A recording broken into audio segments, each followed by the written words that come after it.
Back with Aragorn, Legolas and Gimli, the trio finally confront the King of the Dead. Who enters my domain?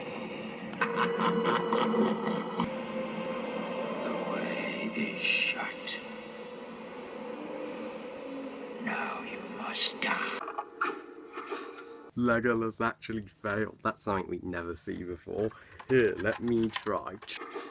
Even guns don't work. Okay, run! But luckily Aragorn's Sword of Elendil can block the dead. The line was broken. It has been prepared.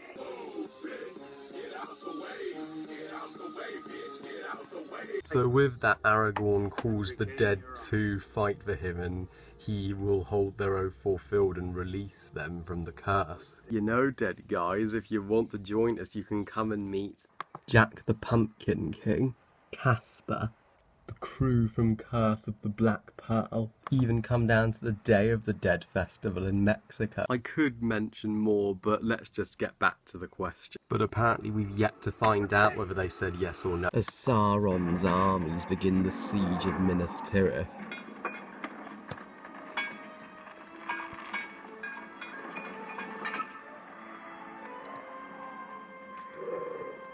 but Faramir's horse returns with Faramir's body, as Denethor believes he's now lost both sons. Oh, now you love him? Then why did you send him on a suicidal mission in the first place? But luckily Pippin discovers that Faramir's alive, but Denethor won't listen as he sees the army of Mordor 200,000 strong on his doorstep.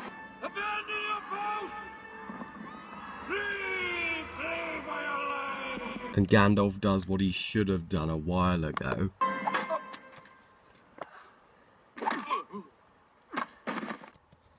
Prepare for battle. So Gandalf becomes in charge of the Gondorian soldiers in defending Minas Tirith, Send these foul beasts into the abyss. as the greatest battle in movie history begins.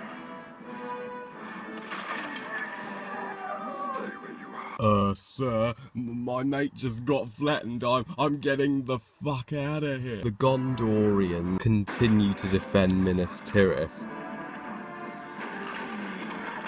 and Gothmog actually breaks his words.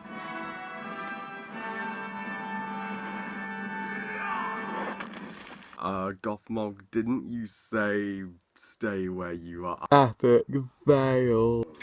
And also, the Gondorian soldiers kind of suck. Don't believe me? Well, just take a look.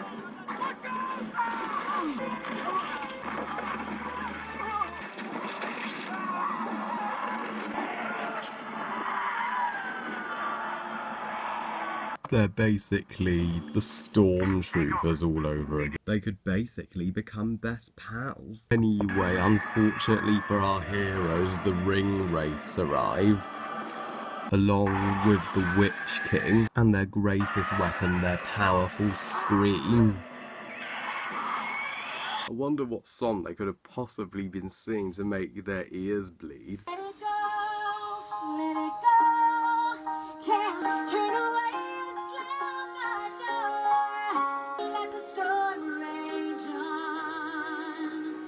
Cold never bothered. Fuck this song! Anyway, the siege towers approach the walls of Gondor. Out of the towers! Internet trolls! Kill the trolls! Bring them! So as the orcs begin to breach the wall, and Pippin for the first time enters a war zone, This is no place for a hobbit! Gandalf protects Pippin until something amazing happens. Pippin kills his first orc.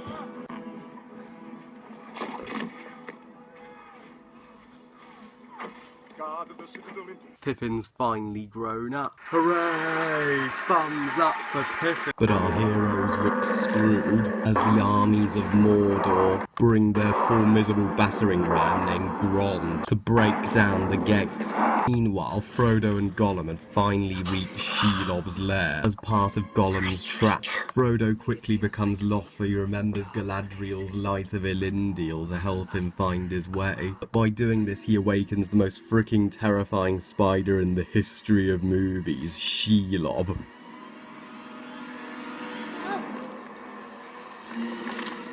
You know I've set both Shelob and Aragog up on a date with the Undateable Spider Edition. My dear Shelob, once a boy named Harry Potter and Ron Weasley, friends of Hagrid, came, and I almost had the buggers fed to my sons and daughters, but they got away in that blooming flying car. I know how you feel, Aragog.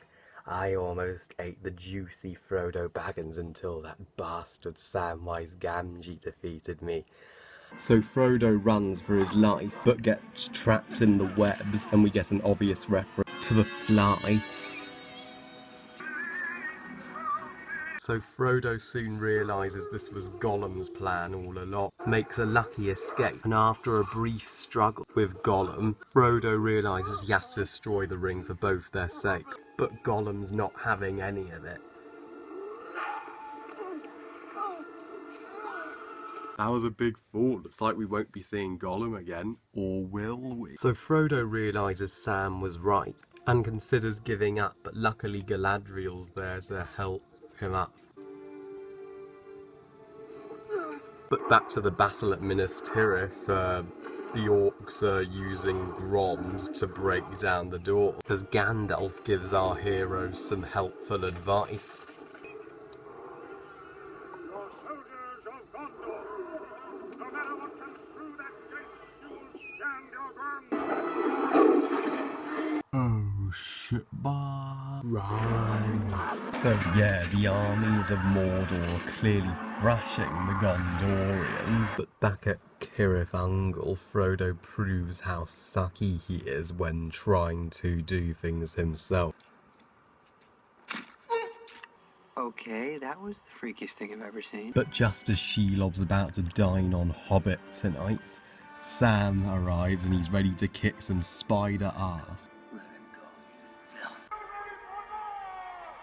'Cause today in the ring we have some very special contestants, Samwise Gamgee and Shelob. Thank you, ma'am, and thank you, sir. Now let the fight begin. Oh, Sam's going in hard, but Shelob's got him good. Oh, darn it, Sam, you just lost the light of Elendil. You're pretty screwed. Oh, Shelob's attacking with her fang, but Sam seems to be holding them back just fine. Oh, Shelob's gonna try jab this hobbit with her stinger, but luckily he's dodging every blow. Oh, look at that, he stabbed Shelob with sting. Samwise Gamgee has done it. Samwise Gamgee winner! So after one of the most epic showdowns ever, Sam goes to check on Frodo.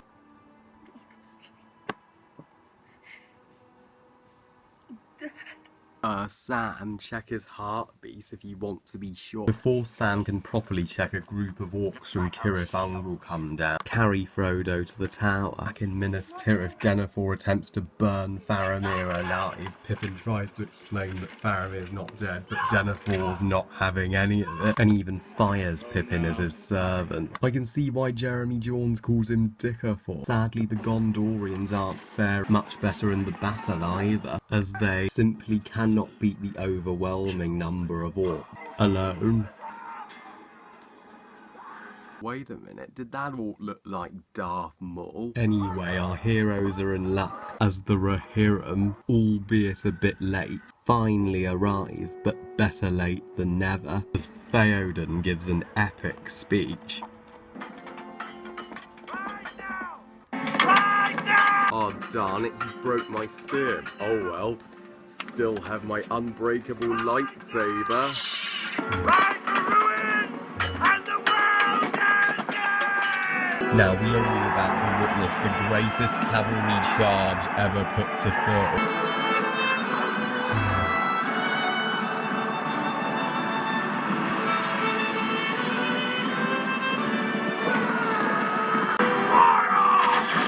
Thankfully, the orcs don't kill as nearly as many Rohirrim as they hoped. Oh crap, why didn't we just fire at the Rohirrim when they're standing there top?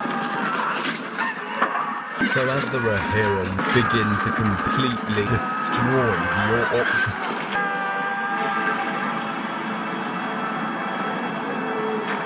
Gandalf and Pippin arrive to save Faramir and kick Denethor's butt. Pippin successfully saves Faramir, and Denethor catches fire, kind of like when Kenny sets himself on fire in the South Park movie. I know that's funny, but I'm just not laughing. And a burning commits suicide by jumping off the top of Minas Tirith. Do you know how high Minas Tirith is? Well, apparently Minas Tirith is 1,000 feet tall. That would be a pretty nasty death once you hit the bottom. I know he's a dick, but let's show a bit of mercy.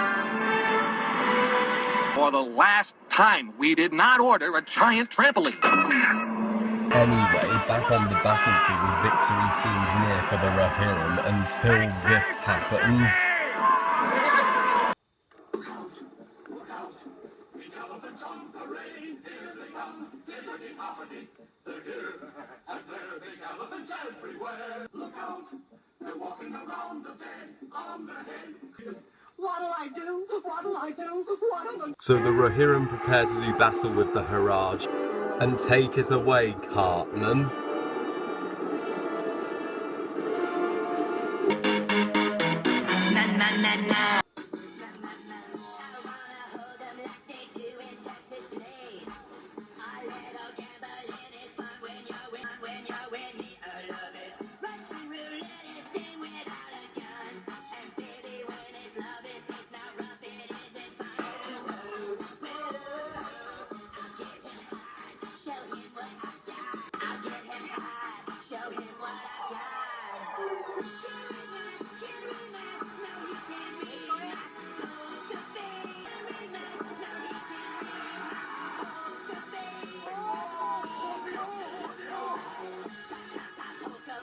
As the Rohirrim and the Mama killed Basilisk back in Minas Tirith, Pippin's kind of giving up. I didn't think it would end this way. End? No, the journey doesn't end here. Yeah, we all know what heaven will be like. Kenny's already been to heaven. Your eyes. What are these things? It isn't so bad. No, it isn't. Back at the battle, however, the Witch King shows up. Theoden, why are you just standing there? Move out of the way! So sadly, Theoden gets his ass handed to him.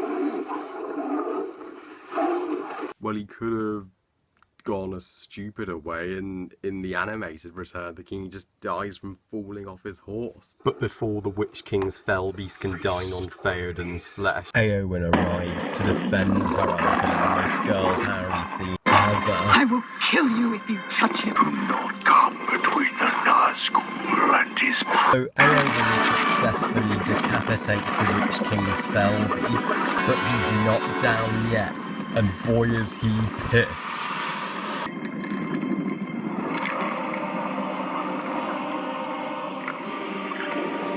Oh dear.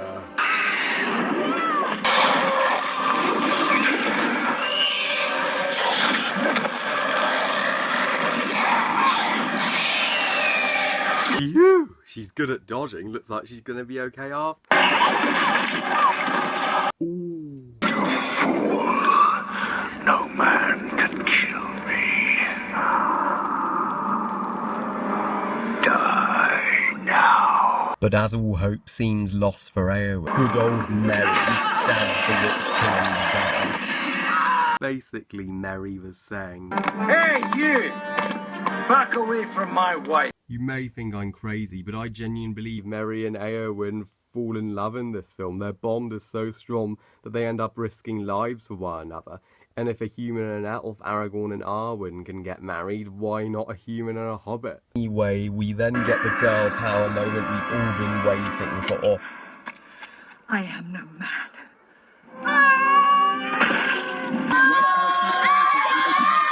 Oh, for Forgive me, ma'am. I didn't know you were a woman. I love girls. Like Emilia Clarke on Game of Thrones. She's cool. Oh well, a little late now, isn't it? So the black ships arrive, and just when the orcs think it's gonna be a couple of pirate mercenaries, guess who shows up?